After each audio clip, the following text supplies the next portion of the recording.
So, hi, Melissa, and welcome to the show today. Hi, how are you? Thank you for having me. I'm great, thanks.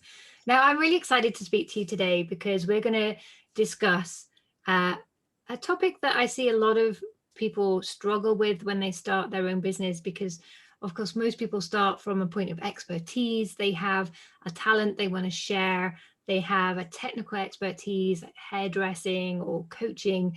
But the one thing that they struggle with sometimes or misunderstand in some ways is marketing. And that's what you're all about. So I'm really excited to get stuck in and have a great conversation about all things marketing. But before we do, could you share a little bit of your background? How did you come to start your own business? Yes, absolutely. I am located in Houston, Texas. And what started my business is I've always had various conversations with individuals, whether they were in business or not. And we just start talking about their skills, expertise, and before you know it, the conversation end up in pretty much a branding conversation of, this is how you should do these things, and if you go do this, I just start giving them different information. So from there, it just started happening on a regular basis. So I decided to create a brand that helped with marketing, but I decided to back up a little bit because so many businesses, when they start developing their brand, they go straight into website, branding, logos, colors, but they forget about the business development side of it and creating that solid foundation for them to sustain and build their business on. So I backed up and I just started doing some research, poking around on the internet, and I discovered that there's really nothing out there that focuses strictly on business development and branding. So as I was going through the journey of doing my research and deciding what I wanted to do, I decided to create a marketing studio. And again, that went into more research. And most marketing companies and firms that's out there, they strictly um, go towards, PR and web and things like that. And I wanted to stay, in that step before you get to those type of things.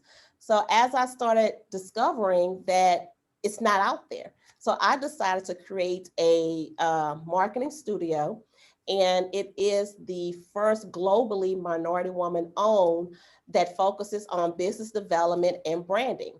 So that's how I started with the marketing studio. And it's just about working with clients and showing them how to, before we jump into websites and logos and colors, let's figure out your business. Let's understand exactly what you're doing and why you're doing it. And then from there, I help them to create a solid foundation. So as they start building, they're able to stand on that foundation without it crumbling. So that's how we started with the marketing studio. I love that story, and I think we're both looking at the same challenge because I saw a lot of business coaches teaching how to build your business and how to market it and get all these six figures, but they haven't got the foundation in place yet. So similar thing, people jump in, particularly with the marketing, a bit too soon because they don't necessarily always see how to sell their value, how to connect with clients, how to get a steady stream of clients. And for most business owners, this is all completely new. So when someone says, oh, I can get you in front of people, then they jump in for that help, or they get started with themselves. And of course, the first thing they see from other businesses is the website. So they, oh, I need Right. one of those. And I think a website, of course, is very important. It is where people search for you, but it's perhaps not always the first thing to start with in your marketing. Would you agree with that? Where would you get people to start? I would start where they are. Mhm. And the reason I say that is, everyone thinks, okay, hey, I'm creating a business. Oh, I need a website. I need a logo. But, when they start, they jump there. And even when I, meet them and they're saying, okay, yeah, I need my website. I need my colors. I want to do all of that. I'm like, well, wait a minute. Okay, tell me what's your business? What are you doing? Why are you doing it? What is the solution to a need for someone?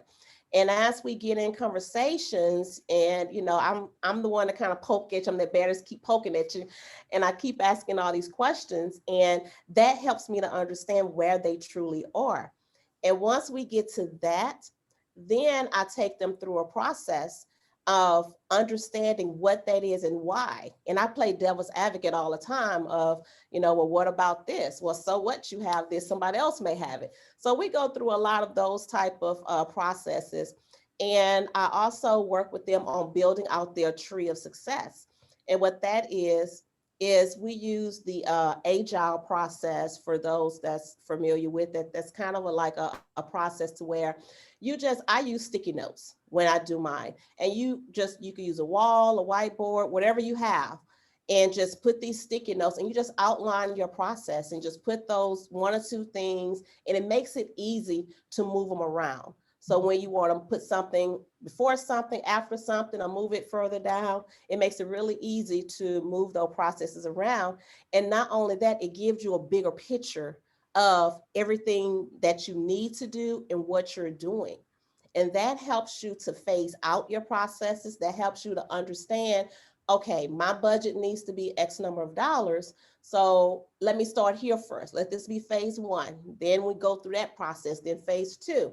So as we phase those out, it's easier to maneuver through those processes, because now we've extracted all of these things out of your head. Instead of just, holding on to them, oh, I'm gonna get to this, I'm gonna get to that. We extract everything out of you and we put it up on the board. And now you actually see all of these things. And the other thing that it helps with is a lot of times the things that you're thinking, you're overlapping and you're doing some of the exact same things, but you're calling it something else. So that helps to also narrow down some of those things that you're working on. So it's absolutely critical that you understand what you're doing and why you're doing it. Build that foundation first before you move on to some of these other things. Yeah, I love that. And it's all about having that complete clarity. And I think I did a presentation recently, and well, it was a panel event with another business strategist, and we had this group of new entrepreneurs, and the answer to every single question was, well, first you need to get the clarity of what it is exactly that you're doing, where you're going with this, why, and it really is such a fundamental first step. So I love the way that you help people do that, right, with sticky notes, so you can move them around and really explore and build out the right process for them. I think that's just such a wonderful way of doing it. And of course, most people are visual, so being able to see just gives you so much more clarity as well, and then you can kind of move forward with more confidence that you're doing the right things. Is that how you got your business started in the first place? Did you use a similar process? I did. I use the term brain dump. And when I first say that to a lot of people, they look at me like, what? What are you talking about? I said, just dump it out. I said, you should have a brain dumping session with yourself once a month. And because so many things happen throughout the month that we're plugging it in our storage, in our head. And okay, I get to, oh yeah, I want to do this, I want to do that. And a few things you do write down on paper, but I promise you 80% of it is here. So that brain dump not only makes room for new information, but it gives you that visual. Like you said, we're visual, just as human beings, we're visual. And you don't have to go spend a lot of money. You don't need to go buy a big board or anything. Everybody has a wall. So find you a wall that doesn't have a lot of things on them and use your wall. It's sticky notes. It won't damage the pane. It won't do any of that. But you do have to be careful if you're writing with marker. So if the marker goes through the sticky note, but I mean, everybody has a wall. So just use that wall where, if you have little ones running around, just be sure you put it up high enough where they can't reach it. But you just put those sticky notes up there. And what I do sometimes is when you have a thought and it's not nothing you really want to act on right now, or not sure why that thought came to you, I write it down on that sticky note, stick it up there on that wall. And you'll come back to it later. Sometime it may be a week later, it may be a couple of months later. But when you come back to that thing, you're like, oh, okay, that's where this will fit in. So, don't worry about those thoughts that's coming and you may not have the budget for it, or you don't know how to do it. It's going to come to you when it's time for it to come.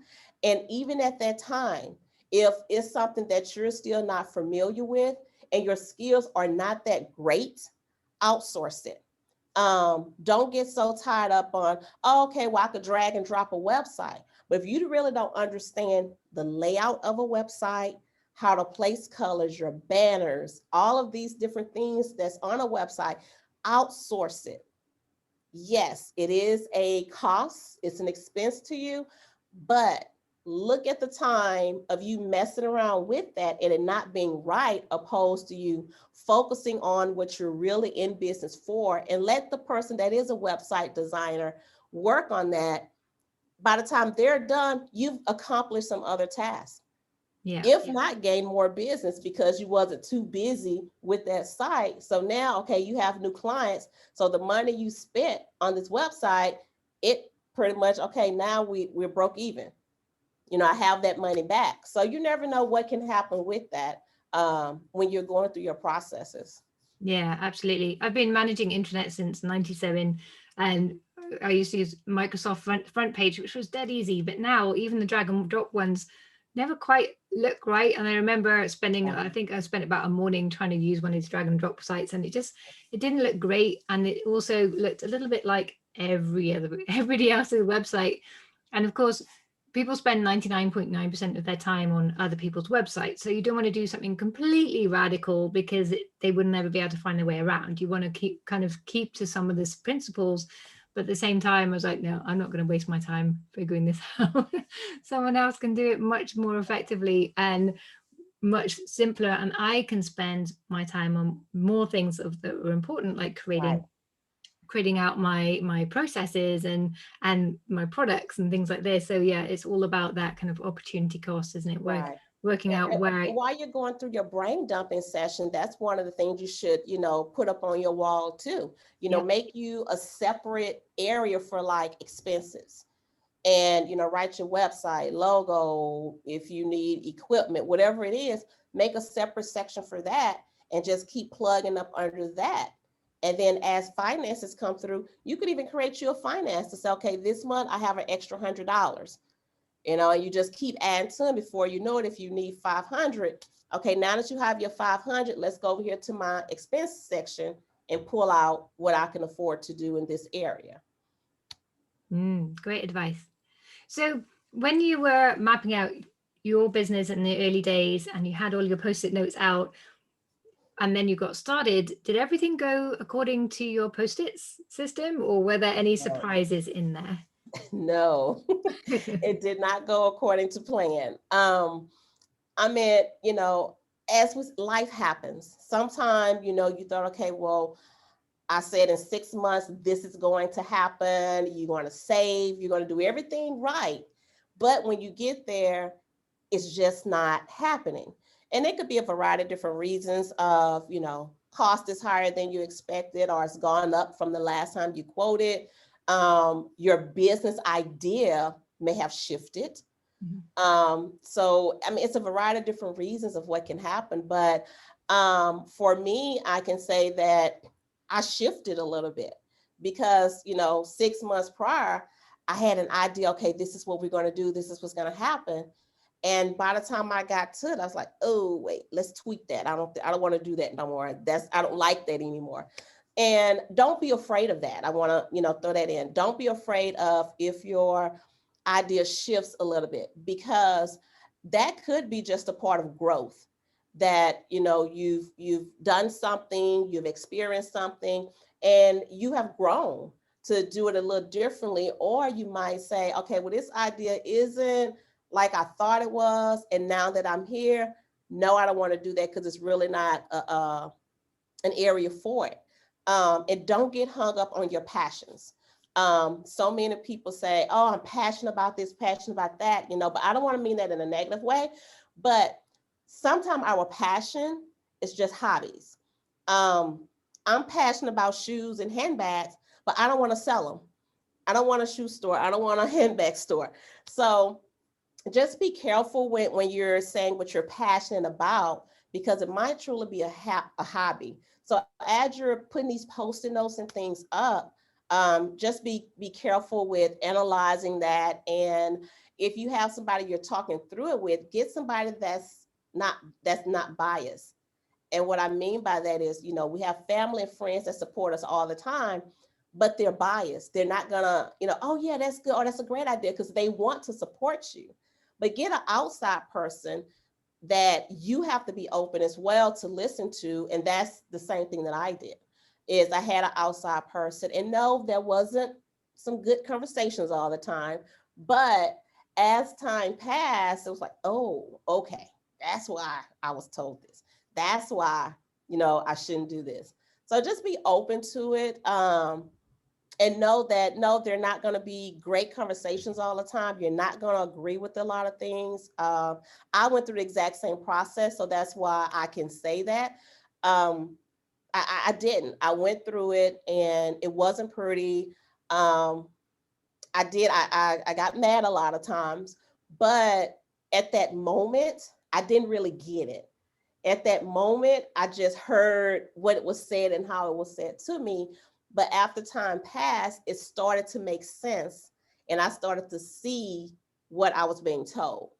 So, no, sometimes you have to rip all those sticky notes off and throw every last one of them away and start over.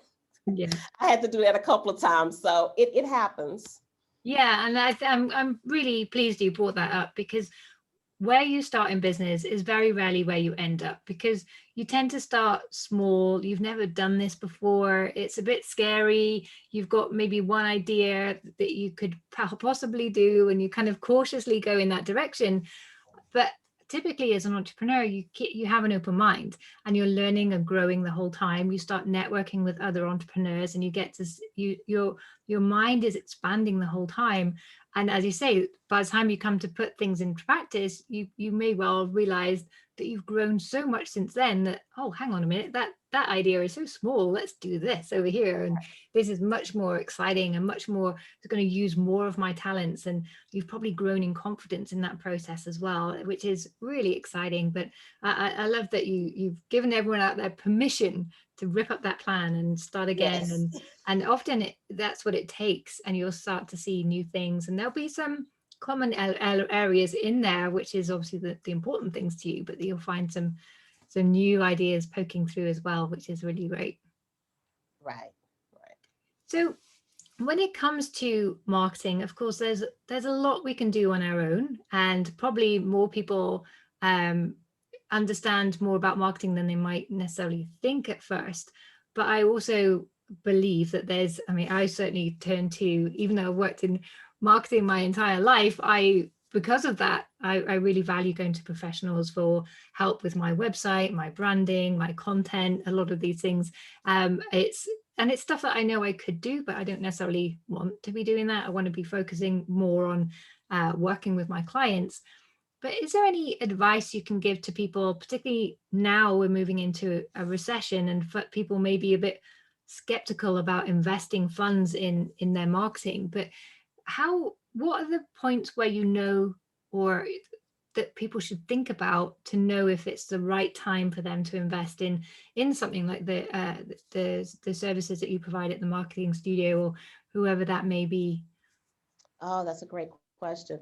What I would say is, because of this year, everybody was forced to really sit and think about things, analyze things, and just go over what you've been doing, why you're doing it, and how you're doing it. So we've all been forced to sit and, review things.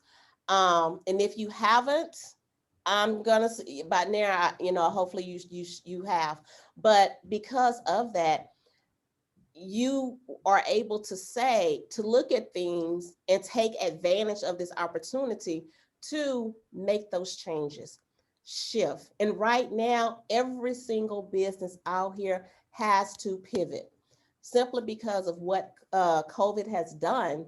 And based on your business, there are so many things, regardless of what business, product, or services you have, there's something different that you're going to need to do, or additional things you need to do for your business. So look at, your business, whatever that is, and just go back and look at that. And if you're not quite sure, get in contact with someone, get in contact with someone, you know, a coach, a mentor, someone that's in, you know, marketing, branding, business development, and say, hey, I want to, you know, I need to get with you for a consult, pay that consultation fee, and just be vulnerable. You have to be transparent. Don't give the things that you want to give, good or bad. You have to be transparent and give all of that information so they can give you an honest, you know, response and some suggestions on how to move forward, things that you know, can shift. And you never know, they might even be able to offer some ideas on how to shift if you don't quite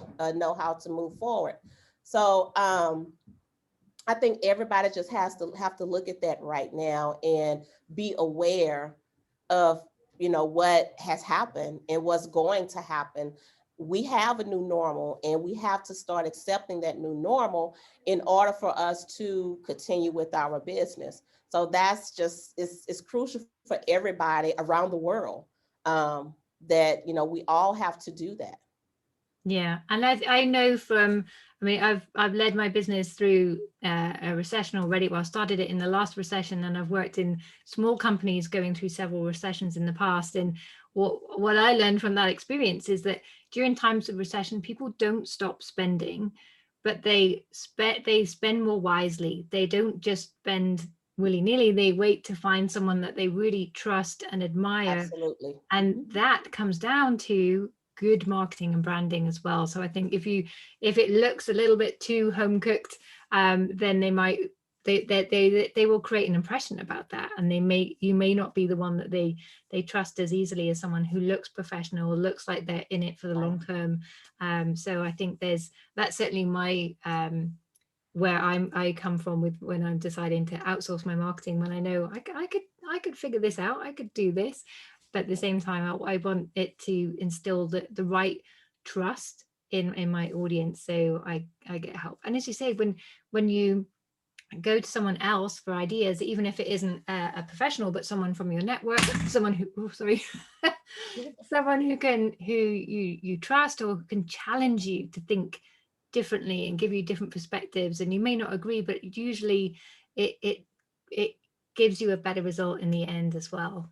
Right. If I could add one other thing, Mm. is if you have packages, and you know, you have packages that you have on your website, and you know, in at this time, you know, there's a lot of people that just can't afford those same type of packages. You should consider breaking up those packages.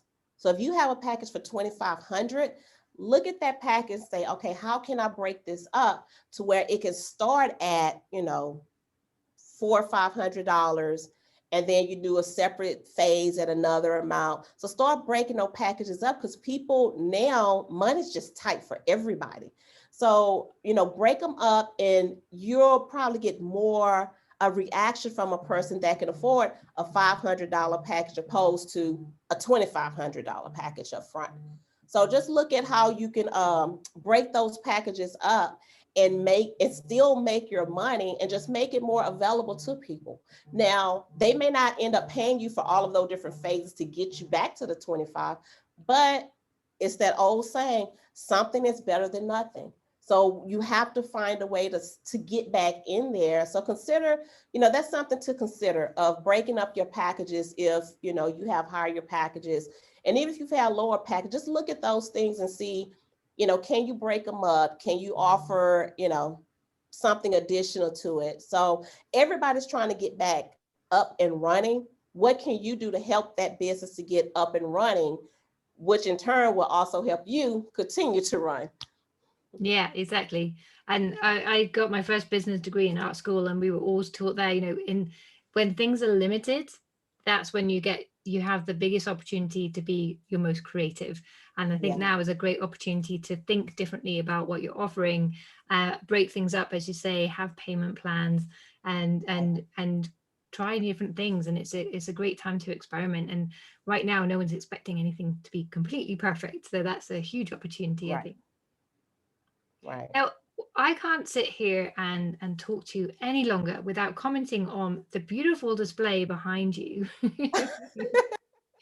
For those who are listening to this as a podcast and not watching the video, can you talk us through what's behind you? These are the magazine covers for Savvy the Business podcast. I have an international digital magazine, and it is for businesses. It's a resource for businesses. I have some wonderful contributors to the magazine, and I've just taken the covers of the magazines and put them in some frames and hung them up on the wall. I love that. So, how did you start a media company as well as a marketing studio? You must be one very busy lady. Well, it all kind of goes together. Savvy Media Group is the umbrella of the company. Savvy the Business Magazine and Savvy the Business Podcast was started September of 2019. And throughout that time, both of them became international brands. And I just reach out to, different people. I see what's going on the internet, social media, and I just reach out, because I'm, interested in what a person is doing, and what they're doing can also be beneficial to our audience. So, just I reached out to you as well. So, you've done a podcast with me, and, it's sharing that information with people. So having those two media platforms and then also the marketing studio, I'm helping businesses build their companies. And once they get to a certain point, they have immediate connection to a media platform, two media platforms that they can jump on, do a full page ad in the magazine or a quarter page or maybe an article. It just really depends on what they're doing. And plus they have the podcast, and they could take those links and use them on their website and for any media outlet that they want to help promote their business. Because you have to have a way to promote your business. And I just thought it kind of went hand in hand, because most of the time, most magazines you go to, they, charge quite a bit to do some ads in their magazines, and some even charge you to be a contributor. So why not offer that to a client that I'm helping them build their brand anyway, so they have immediate connection with that. Yeah, as I was talking just now about getting creative and thinking about things differently, I love how, you're like, oh yeah, they just went together. It's like, okay, there is no just about creating a magazine. That's a huge undertaking, as well as all of your consultancy and the work you do with your clients and the podcast. That's quite remarkable to keep all of that going. That's a huge achievement. Congratulations. Thank you. Thank you. So before we wrap up, I think you've just shared so much great advice around getting your vision clear, building your marketing around that, having the courage to keep evolving and looking at how things can work better in different ways for your clients, particularly as you evolve or the market changes, and just to stay responsive with that. But is there any standout advice or anything that's really helped you along your journey that we haven't covered yet that you'd like to share with the listeners? One thing that I have learned over my journey is to slow down. And what I mean by that is, we have all of these ideas and we're like, right, oh, I want to do this, I want to do this, oh, let me connect with this person, let me do this, let me do this. And that's great to get connections and to build, but slowing down just means is, okay, one, am I ready for all of that right now? So now I had, slow up and decide, okay, what you're ready for and how you're going to do it. Just like when I started the magazine last year, I had no idea or plans for any of all of this other things that has come up. It was, okay, let's just start a magazine, because what I saw, the opportunity that I saw was, there's a lot of magazines out there, but it was a mixture of a lot of stuff. It wasn't a direct hit to business information, resources, solutions that gave actual information. Everything was, okay, here's 5 tips. Here's my website, email, call me and book me. So I was like, well, no, let's do a magazine where we could give actual and good information that people can look in a magazine and use it as a resource. and do some things with it. But if you want to go further and get more information, get that help, by all means, the website's there, the phone number's there, so you could contact that individual or that company and get connected with them. So that's the starting with the magazine, and as things happen, it blended together. So that's why then the podcast started, and then COVID happened, and okay, well, now we're sitting, but I could still do the magazine and podcast because that was all virtual. So that didn't hinder me any. And getting those questions and phone calls about building business, and people kept asking questions, I'm like, okay, well, let's figure this out. So it's slowed down because the ideas that I had, that goes back to where I said, okay, let's rip all of that off the wall because it just didn't happen. Now, some of that I put up, what I call put on the shelf.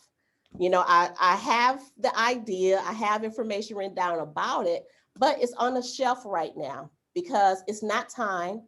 It's not meant to happen right now. And whenever that time comes around, I will pull it off the shelf, dust it off, review it, and see what we got to do to tweak or do what we have to do with it at that time.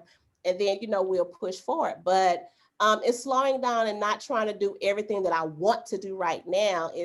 Everything is just kind of naturally been dropping. So I just let it drop. So if it naturally drops, it goes smoother. So it wasn't forced. It wasn't, I'm going to do this. I just got to do it. I got to figure this out. I got to do it. It just started naturally dropping. And as it naturally dropped, okay, let's figure this out. Let's see how we're going to put this process together. And it just started to flow. So that's how everything just kind of started falling. And any business owner, even a startup, I would say, do the same thing. Let it be a natural reaction and not something that you're forcing it because you don't want to work for nobody anymore. You want to be an entrepreneur. A lot of small business owners, so you want to be one too. Let things naturally fall. And if you're stuck, again, call somebody, do a consultation, get connected with somebody and talk through that process. And always remember, be transparent. And I say that again because we tend to give people the good feel about stuff and not everything, because everything doesn't sound pretty. Everything is not glamorous. So you have to be transparent and give all of it to whoever you decide to hire to help you through that process. So that's kind of my story and how, it just started. You just have to be transparent and listen to those things. Oh, just so much within what you've just said. I hope people were taking notes away from that because, as entrepreneurs, we can look left and right and feel under pressure. Oh my gosh, I have to have a YouTube channel. Oh my gosh, I have to do this now. And the result of doing that is you just get overwhelmed and you don't move forward with any of them, or you don't do anything well enough to get the traction and the results from it. So it's just amazing advice that you gave there, just to take your time, feel when the time is right. And there's a great saying that I love, that slow is smooth and smooth is fast. I like that. Yeah, it's a good one, Like isn't it? And it's so true though. I mean, if you just give yourself the time to break things down and do them step by step as it feels right for you, as you feel, yeah, now is the time. I have the energy, I have the motivation, I have the space around me, I have the support, whatever it may be that you need to take action in that one area and just do one thing at a time. I'm a big fan of breaking things down into 90-day projects so that I can give myself permission, like this 90 days, I'm just going to do this. Everything else on my post-it note on my shelf, where it will now be, following your advice. And then you can just really focus in on that. And it's amazing. I mean, you can get so much done if you just really focus on one thing at a time, Right. and don't worry about what anyone else is doing. Really go with what feels right for you and your purpose, as you were saying. So yeah, just fantastic advice. Thank you. Absolutely. Thank you. So I'm going to put all of your links to your magazine, your podcast, your website, to the Marketing Studio, all underneath this podcast, so people can access that. But for anyone who's out and about and on the road listening to this podcast, what's the easiest way for them to get in touch with you? The easiest way is social media. Facebook is Savvy Media Group Inc. On Twitter and Instagram is Savvy Mad Biz. SAVVYMAGBIZ. Fantastic, thank you. And I know you were happy to offer any listeners who were curious about how your studio could be helping them with their marketing, that you were happy to give them a free 45-minute consultation. Is that correct? Yes. Yeah. Yes, absolutely. So just connect with me on one of those platforms. Be sure to put your correct email address, and then I will reply to that email and send you the link so you could get scheduled. Great. That's very generous of you. Thank you. Absolutely. Absolutely. Thank you for having me. Melissa, I've really enjoyed our talk today. And as you say, you've just given so much, like so much nuggets of wisdom within everything you've shared today. So thank you for being so open and generous with us today. Absolutely. Thank you. Thank you. I hope it was, something that can help somebody. I'm sure there's more than one thing that's helped people out there.